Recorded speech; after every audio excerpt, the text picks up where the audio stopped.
ক্রমাগত অ্যাটাক করে আইডিটাকে ডিসেবল করে দিয়েছে। এবং এই ঘটনাটা ঘটে হলো 31শে ডিসেম্বর। প্রথম দিকে যখন অ্যাটাক হচ্ছিল, ফেসবুক কর্তৃপক্ষের মাধ্যমে কিছু নোটিফিকেশন আসছিল, কিছু ভেরিফিকেশনের ভেতর দিয়ে নিয়ে গেল। সেগুলো কমপ্লিট করার পরেও দেখলাম কিছুক্ষণ পরে ওই ক্রমাগত রিপোর্ট এবং তাদের সাইবার অ্যাটাকের কারণে এটা সাসপেন্ড করে দিয়েছে। জানি না যে কখন ব্যাক পাওয়া যাবে, তবে সেই মেয়েটার কাছে অ্যাপ্লাই করা হয়েছে। এবং শুধু আমি না, আমার পরে খান তালাত খান রাফির আইডিটাও এইভাবে ডিসেবল করে দেওয়া হয়েছে।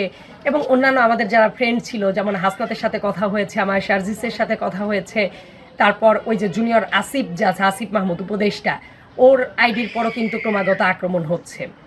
তারপর সাদিক কায়েম আছে শিবিরের, ওর আইডির পরও কিন্তু আক্রমণ হচ্ছে। এইসব কারণে আমাদেরটা যেহেতু পার্মানেন্ট ডিসেবল করে ফেলেছে, ওদেরটা এই সিকিউরিটি ইস্যুর জন্য ওরা আপাতত ডিঅ্যাক্টিভেটেড করে রেখেছে আক্রমণের থ্রেট থেকে বাঁচার জন্য। কিন্তু সংঘবদ্ধভাবে আওয়ামী সাইবার স্পেস এইভাবে আক্রমণ চালাচ্ছে। এবং তাদের যে পেজগুলো আছে, মানে ক্র্যাক প্লাটুন নামের একটা পেজ আছে, তারপর আরও এই ধরনের কয়েকটা পেজ আছে, যেসব জায়গা থেকে আমাদের আইডিগুলো ডিসেবল করে দেওয়ার পরেই তারা এটা ক্রেডিট নিচ্ছে যে তারা সংঘবদ্ধভাবে আক্রমণ করেছে, নেগেটিভ রিভিউ দিয়েছে এবং এগুলোর মাধ্যমেই তারা বন্ধ করে দিচ্ছে। তার মানে ব্যাপারটা খুবই পরিষ্কার, মানে আমরা যারা ছিলাম ভোকাল হিসেবে আমাদের আইডিগুলাকে নষ্ট করে দেওয়ার জন্য তারা সংঘবদ্ধভাবে এই কাজটা করে যাচ্ছে। এবং এই ব্যাপারে আমার কাছে মনে হয় যে সাইবার স্পেসে মানুষ যারা আছেন, সিকিউরিটি এক্সপার্ট যারা আছেন, তাদের এই ব্যাপারগুলো সতর্কতার সাথে ডিল করা উচিত।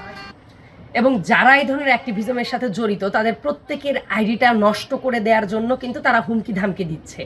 ইতিপূর্বে দেখা যেত যে কোনো ধরনের আক্রমণ বা কোনো কিছু এইটাই হলে একটা প্রোটেকশন পাওয়ার মতো ব্যবস্থা থাকতো। অ্যান্ড ইনফ্যাক্ট যেহেতু এই পতিত স্বৈরাচার তারা বাইরে চলে যাওয়ার পরেও তারা কিন্তু সাইবার স্পেসে তাদের উপস্থিতি খুবই সরব এবং তারা ক্রমাগত অনলাইনে হুমকি ধামকি এগুলা দিয়েই যাচ্ছে।